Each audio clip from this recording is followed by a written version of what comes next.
प्रिय छात्रों, आज हम लोग फिजिक्स जिस भौतिकी कहा जाता है हिंदी में, उसके चैप्टर को देखेंगे। फर्स्ट चैप्टर उसका है आपको प्रकाश का परावर्तन, रिफ्लेक्शन ऑफ लाइट। प्रकाश का परावर्तन, रिफ्लेक्शन ऑफ लाइट।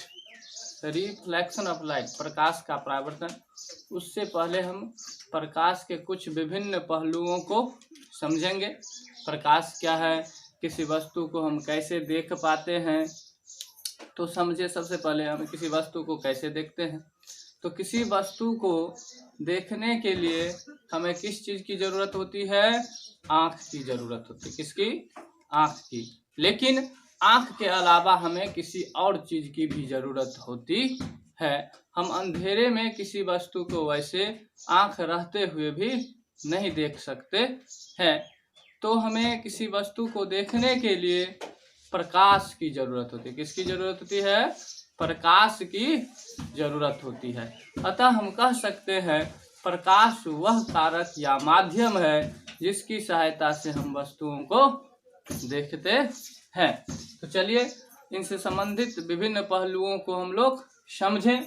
क्या है प्रकाश? प्रकाश क्या है? तो प्रकाश वह माध्यम या कारक है जिसकी सहायता से हम वस्तुओं को देखते हैं। प्रकाश क्या है? तो आप लोगों को सभी को अब पता हुआ। तो प्रकाश क्या है?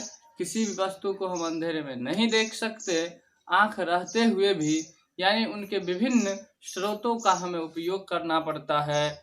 दिया का उपयोग करना पड़ता है, जलते हुए लैंप का उपयोग करना पड़ता है, जलते हुए मोमबत्ती का उपयोग करना पड़ता है, या बल्ब, जलते हुए बल्ब का उपयोग करना पड़ता है, ट्यूब का प्रयोग करना पड़ता है। तो हम विभिन्न प्रकाश के स्रोतों का उपयोग करते हैं। इस प्रकार हम कह सकते हैं प्रकाश वह माध्यम या कारक है जिसकी सहायता से हम वस्तुओं को देखते हैं। आप लोगों को अभी याद हो जाना चाहिए और आप लोग एकदम बढ़िया ढंग से देखें, सुने, अवश्य ही आप लोगों को याद हो जाएगा वीडियो देखते ही। तो प्रकाश क्या है? प्रकाश वह कारक है जिसकी सहायता से हम वस्तुओं को देखते हैं। आगे चलें। प्रकाश स्रोत। प्रकाश स्रोत यानी जिसके माध्यम से, जिससे प्रकाश निकलती है, उनसे हम वस्तु को देखते हैं। प्रकाश स्रोत इसीलिए तो प्रकाश स्रोत लाइट सोर्स। लाइट सोर्स किसे कहेंगे? तो जिस वस्तु से प्रकाश निकलता है उसे हम क्या कहते हैं? प्रकाश स्रोत कहते हैं। जिस वस्तु से प्रकाश निकलता है उसे हम प्रकाश स्रोत कहते हैं, यानी लाइट सोर्स कहते हैं। यह दो प्रकार के होते हैं। प्रकाश स्रोत कितने प्रकार के होते हैं? दो प्रकार के होते हैं। पहला क्या होता है? प्राकृतिक स्रोत, नेचुरल सोर्सेस, नेचुरल सोर्सेज। और दूसरा होता है मानव निर्मित स्रोत, मैन मेड सोर्सेज। प्राकृतिक स्रोत, नेचुरल सोर्सेज, और मानव निर्मित स्रोत, मैन मेड सोर्सेज। अब हम समझें प्राकृतिक स्रोत में क्या सब आता है। प्राकृतिक स्रोत, प्राकृतिक स्रोत सूर्य, तारे, सूर्य और तारे प्राकृतिक स्रोत होते हैं। मैन मेड, मनुष्य के द्वारा बनाया गया स्रोत, प्रकाश का स्रोत, जलता हुआ बल्ब, जलता हुआ बल्ब, दिए, मोमबत्ती, लैंप इत्यादि, ये सभी क्या है? मानव निर्मित स्रोत है। अब हमें समझना है प्रकाश की जो विभिन्न स्रोत है वह विभिन्न ऊर्जाओं को अपने में जो संचित रखती है, विभिन्न ऊर्जा, उसको विभिन्न ऊर्जाओं को प्रकाश ऊर्जा में या प्रकाश में क्या करता है? कन्वर्ट कर देता है, बदलता है। तो देखिए कौन स्रोत किस ऊर्जा को परिवर्तित करता है प्रकाश में। लालटेन हो गया। लालटेन तेल में संचित रासायनिक ऊर्जा को प्रकाश ऊर्जा में कन्वर्ट करता है, बदलता है।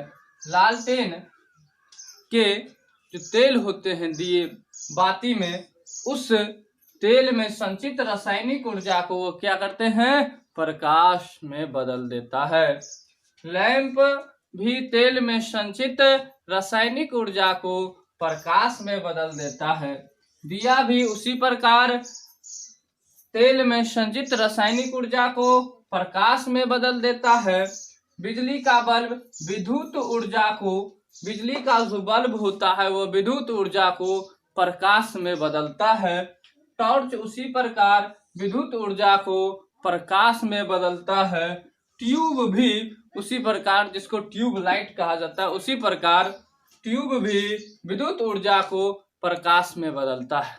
इस प्रकार हम क्या देखें, जो प्रकाश के विभिन्न जो स्रोत थे वह विभिन्न ऊर्जाओं को प्रकाश में कन्वर्ट करता है, बदलता है। इस प्रकार हम कह सकते हैं जो लाइट प्रकाश क्या है, इस प्रकार हम कह सकते हैं प्रकाश एक प्रकार का ऊर्जा भी है, ऊर्जा भी है। यानी हम कह सकते हैं प्रकाश एक प्रकार का ऊर्जा है या माध्यम है या कारक है, जिसकी सहायता से हम वस्तुओं को देख पाते हैं। अब हमें समझना है इनसे आगे, तो इनसे आगे समझिए वस्तुएं उत्सर्जन के आधार पर दो प्रकार के हो जाते हैं। प्रकाश से रिलेशन में, प्रकाश के चैप्टर में उत्सर्जन के आधार पर वस्तुएं कितने प्रकार के हो जाती है, दो प्रकार के। पहला हो जाता है प्रदीप्त वस्तुएं और दूसरा हो जाता है अप्रदीप्त वस्तुएं। प्रदीप्त वस्तुएं ल्यूमिनियस ऑब्जेक्ट्स और अप्रदीप्त वस्तुएं नॉन ल्यूमिनियस ऑब्जेक्ट्स या थिंग्स भी कह सकते हैं। अप्रदीप्त वस्तुएं ल्यूमिनियस ऑब्जेक्ट्स और नॉन ल्यूमिनियस ऑब्जेक्ट और प्रदीप्त वस्तुएं ल्यूमिनियस ऑब्जेक्ट्स। प्रदीप्त वस्तुएं किसे कहते हैं, तो वे वस्तुएं जो स्वयं प्रकाश उत्सर्जित करती है, वे वस्तुएं जो प्रकाश उत्सर्जित करती है उसे हम क्या कहते हैं, प्रदीप्त वस्तुएं कहते हैं। वे वस्तुएं जो प्रकाश उत्सर्जित करती है उसे हम क्या कहते हैं, प्रदीप्त वस्तुएं कहते हैं। जैसे सूर्य, बिजली का जलता हुआ बल्ब, जलती मोमबत्ती, जलती दिया इत्यादि, ये सभी क्या होते हैं, तो प्रदीप्त वस्तुएं ल्यूमिनियस ऑब्जेक्ट्स होते हैं। आगे है अप्रदीप्त वस्तुएं, तो वे वस्तुएं जो स्वयं प्रकाश उत्सर्जित नहीं करती है उसे अप्रदीप्त वस्तुएं कहते हैं। जैसे टेबल हो गया, टेबल में कोई प्रकाश नहीं होता, स्वयं उत्सर्जित नहीं करती। कुर्सी, पुस्तक, पौधे, कलम, स्केच इत्यादि सभी क्या हो जाएंगे, मार्कर सभी क्या हो जाएंगे, अप्रदीप्त वस्तुएं। अप्रदीप्त वस्तुएं वे वस्तुएं जो स्वयं प्रकाश उत्सर्जित नहीं करती है उसे अप्रदीप्त वस्तुएं कहते हैं। जैसे टेबल, कुर्सी, पुस्तक इत्यादि, क्या इसमें कोई प्रकाश होती नहीं होती। इसे हम कैसे देखते हैं, तो किसी प्रदीप्त वस्तुओं की सहायता से। अब सवाल प्रश्न यह उठता है कि हमें आंख रहते हुए भी और प्रकाश स्रोत रहते हुए भी किसी वस्तु को कैसे देख लेते हैं। वास्तव में हम किसी वस्तु को कैसे देखते हैं, हमें आंख भी है, हमारे पास प्रकाश के स्रोत भी है, हम किसी वस्तु को कैसे देख लेते हैं।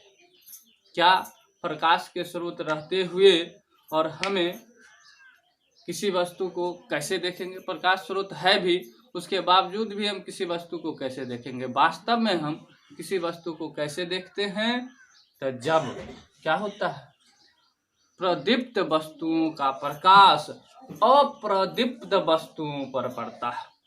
प्रदीप्त वस्तुओं का प्रकाश अप्रदीप्त वस्तुओं पर पड़ता है और वहां से प्रकाश रिफ्लेक्ट होकर के, परावर्तन होकर के वहां से प्रकाश हमारी आंखों तक पहुंचता है, तभी हम वास्तव में उस वस्तु को देख पाते हैं।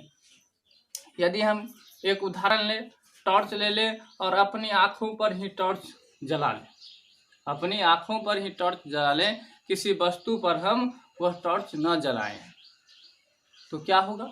क्या हम किसी वस्तु को देख पाएंगे? सरासर नहीं देख पाएंगे। आप लोगों का उत्तर होगा जो यदि हम टॉर्च को अपनी ही आंखों पर ले और उस जिस वस्तु को देखने पर ना दे तो हम वस्तुओं को नहीं देख पाते हैं। तो इसका मतलब यह हुआ कि वास्तव में हम किसी वस्तु को कैसे देख पाते हैं? तो जब हम किसी प्रदीप्त वस्तुओं से किसी वस्तु पर प्रकाश डालते हैं और वह प्रकाश वहाँ क्या होती है, जाती है और वहाँ से रिफ्लेक्ट होकर के, परावर्तन होकर के हमारी आंखों तक पहुँचती है, तभी वास्तव में हम किसी वस्तु को देख पाते हैं। यहाँ तक भी सही है। अब प्रश्न यह उठता है, जो प्रकाश जो है, जब बिजली का बल्ब जलता हुआ ना हो तो दिन में आपके कमरे के किसी कोने में रखे हुए वस्तुओं को आप कैसे देखते हैं? कैसे देख पाते हैं? प्रकाश नहीं वहां तक जाता है, सूर्य का प्रकाश, तब आप उस वस्तु को कैसे देख लेते हैं? तो उस वस्तु को हम कैसे देखते हैं, समझे।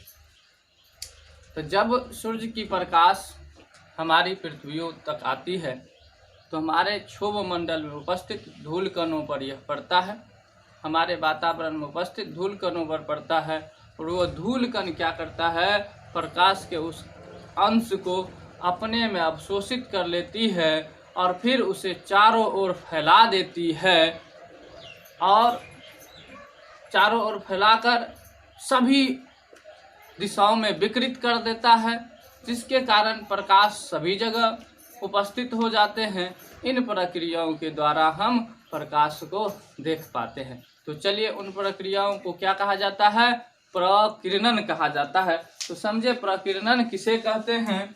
तो प्रकीर्णन स्कैटरिंग, प्रकाश जब सूक्ष्म कणों पर पड़ता है, प्रकाश जब सूक्ष्म कणों पर पड़ता है तो वे कण उन पर पड़ने वाले प्रकाश की कुछ ऊर्जा को अवशोषित कर फिर उसे चारों ओर विकिरित करते हैं। इस प्रक्रिया को प्रकीर्णन कहते हैं और प्रकीर्णन प्रक्रिया के कारण ही यदि सूर्य का प्रकाश हमारे कमरे के किसी कोने तक भी नहीं जाए तब भी हम उस वस्तु को देख पाते। कैसे? तो आप लोग देखे होंगे अपने विंडो यानी खिड़की में या अपने दूर दरवाजे के किसी एक जो छेद होता है या फटा हुआ कुछ हो, उसके छेद से क्या होता है, तो प्रकाश जाती रहती है। आप लोग अनुभव किए होंगे।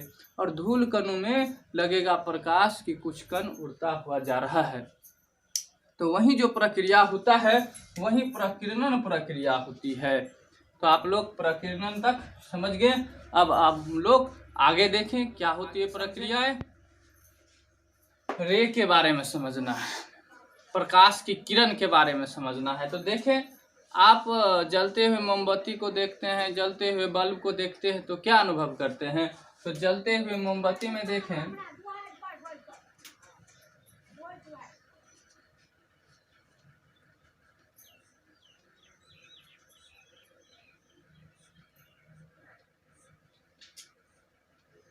प्रकाश क्या हो रही है, जलती हुई मोमबत्ती में एक सरल रेखा में गमन कर रही है। तो प्रकाश एक सरल रेखा में गमन करती है, उसे ही हम प्रकाश की रे कहते हैं, यानी लाइट ऑफ द रे, प्रकाश की किरण कहते हैं। तो प्रकाश की किरण रे एक सरल रेखा पर चलने वाले प्रकाश को प्रकाश की किरण कहते हैं। किरण कहते हैं। आगे है प्रकाश का किरण पुंज, बीम। प्रकाश की किरण पुंज किसे कहते हैं, तो प्रकाश के किरणों के समूह को, यानी इस सभी समूह को मिला दिया जाए तो इसे हम क्या बोलेंगे, बीम। प्रकाश का किरण पुंज, प्रकाश के किरणों के समूह को प्रकाश का किरण पुंज कहते हैं। किरण पुंज कितने प्रकार के होते हैं? 3 प्रकार के होते हैं। कितने प्रकार के? 3 प्रकार के। फर्स्ट होता है अपसारी किरण पुंज, डाइवर्जिंग बीम। सेकेंड होता है आपको समांतर किरण पुंज, पैरेलल बीम। और तीसरा होता है आपको अभिसारी किरण पुंज, कन्वर्जिंग बीम होता है। इन सभी चीजों को डिफाइन करेंगे आगे। देखिए तो फिर से समझिए, प्रकाश की किरण, एक सरल रेखा पर चलने वाले प्रकाश को प्रकाश की किरण कहते हैं। आप लोग देखें ही, एक सरल रेखा में चलने वाले प्रकाश को प्रकाश की किरण पुंज, प्रकाश की किरण कहते हैं। प्रकाश का किरण पुंज बीम, प्रकाश के किरणों के समूह को प्रकाश का किरण पुंज कहते हैं। और यह 3 प्रकार के होते हैं। फर्स्ट अपसारी किरण पुंज, सेकंड क्या हो जाता है? समांतर किरण पुंज। और थर्ड क्या हो जाता है? अभिसारी किरण पुंज। इसको डिफाइन करेंगे। देखिए आगे। अब हम लोग किरण पुंज के प्रकार के बारे में देखें, उनको डिफाइन करते हैं। देखिए यहाँ क्या हो रहा है, तो प्रकाश किरणें एक बिंदु स्रोत से निकलती है और फैलती चली जाती है। इसमें क्या हो रहा है, जो किरण पुंज एक दूसरे के समांतर है। इसमें क्या हो रहा है, दूर से आती है और एक बिंदु पे जाकर के मिल जाती है। तो अपसारी किरण पुंज, ऐसे किरण पुंज, देखिए अपसारी क्या हो गया, ये समांतर किरण पुंज और ये अभिसारी किरण पुंज। अपसारी किरण पुंज ऐसे किरण पुंज जिसमें प्रकाश की किरणें एक बिंदु स्रोत से निकलकर फैलती चली जाती है। एक बिंदु स्रोत से निकलकर फैलती चली जाती है, उसे हम क्या कहते हैं, तो अपसारी किरण पुंज। ऐसे किरण पुंज जिसमें प्रकाश की किरणें एक बिंदु स्रोत से निकलकर फैलती चली जाती है, ऐसे किरण पुंज को अपसारी किरण पुंज कहते हैं। समांतर किरण पुंज ऐसे किरण पुंज जिसमें प्रकाश की किरणें एक दूसरे के समांतर होती है, जिसमें प्रकाश की किरणें एक दूसरे के समांतर होती है, उसे हम क्या कहते हैं, समांतर किरण पुंज। और ऐसे किरण पुंज जिसमें प्रकाश की किरणें एक बिंदु पर आकर मिलती है या मिलती हुई प्रतीत होती है, उसे क्या कहते हैं, अभिसारी किरण पुंज कहते हैं। अभिसारी, एक बिंदु किसी ऐसे किरण पुंज जिसमें प्रकाश की किरणें कहीं दूर से आती है और एक बिंदु पर आकर मिलती है या मिलती हुई प्रतीत होती है, उसे अभिसारी किरण पुंज कहते हैं। उसे अभिसारी किरण पुंज कहते हैं। ठीक, कितने प्रकार के? 3 प्रकार के। प्रकाश के गुजरने के अनुसार पदार्थ कितने प्रकार के होते हैं? 3 प्रकार के। पहला होता है पारदर्शी पदार्थ, दूसरा हो जाता है आपको पारभासी पदार्थ, और तीसरा हो जाता है अपारदर्शी पदार्थ। तो देखिए, पारदर्शी पदार्थ वे पदार्थ जिनसे होकर प्रकाश आसानी से पार कर जाता है, उस पदार्थ को पारदर्शी पदार्थ कहते हैं। जैसे कांच, हवा, पानी इत्यादि। वे पदार्थ जिनसे होकर प्रकाश आसानी से पार कर जाता है, उस पदार्थ को पारदर्शी पदार्थ कहते हैं, जैसे कांच, हवा, पानी इत्यादि। आगे है पारभासी पदार्थ। वे पदार्थ जो उन पर पड़ने वाले प्रकाश के एक छोटे से भाग को ही अपने से होकर जाने देते हैं, उसे पारभासी पदार्थ कहते हैं। जैसे तेल लगा कागज, बैलून का रबर, आंख की पलक, चर्म, रक्त, दूध, घना धुआं, हल्के बादल, कुहासा इत्यादि सभी क्या है, पारभासी पदार्थ। यानी ऐसे पदार्थ जो उन पर पड़ने वाले प्रकाश को कुछ अंश को ही अपने से होकर जाने देते हैं, उसे पारभासी पदार्थ कहते हैं। हम लोग या आप भी, हम भी कभी कभी बचपन में क्या करते थे, एक कागज ले लेते थे और अपने माथे में रगड़ देते, तेल लगा देते थे और उस पिक्चर को ड्रॉ कर लेते। थोड़ा थोड़ा दिखता था, तो तेल लगा कागज कैसा हो गया, पारभासी पदार्थ। आप लोग कहानी भी एक सुने होंगे अकबर बिरबल की, जो क्या करता है, खटिया ले लेता है, आधी धूप और आधी छाया वाला कहानी। तो आधी धूप आधी छाया, ऐसी वस्तु पारभासी पदार्थ कहलाएंगे।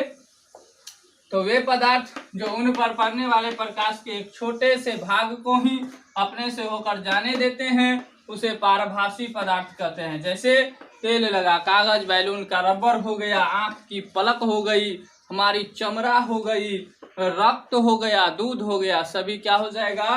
पारभासी पदार्थ, अपारदर्शी पदार्थ जो अपने से होकर प्रकाश को नहीं जाने देता है। एक दीवार खड़ा कर दीजिए, क्या प्रकाश उससे जाएगी? नहीं जाएगी। तो देखिए वे पदार्थ जो प्रकाश को अपने में से होकर आसानी से नहीं जाने देते हैं उसे अपारदर्शी पदार्थ कहते हैं। जैसे लकड़ी, पत्थर, लोहा, अलकतरा, पेंट, मोटा गत्ता इत्यादि सभी क्या है, या धातु की प्लेट, सभी क्या है? अपारदर्शी पदार्थ। आगे देखेंगे हम लोग प्रकाश के परावर्तन।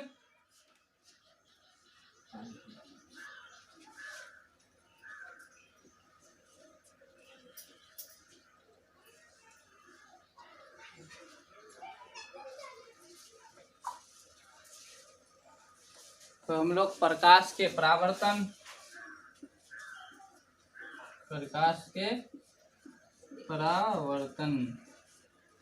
प्रकाश के परावर्तन के बारे में हम लोग अगले वीडियो में देखेंगे। Thank you.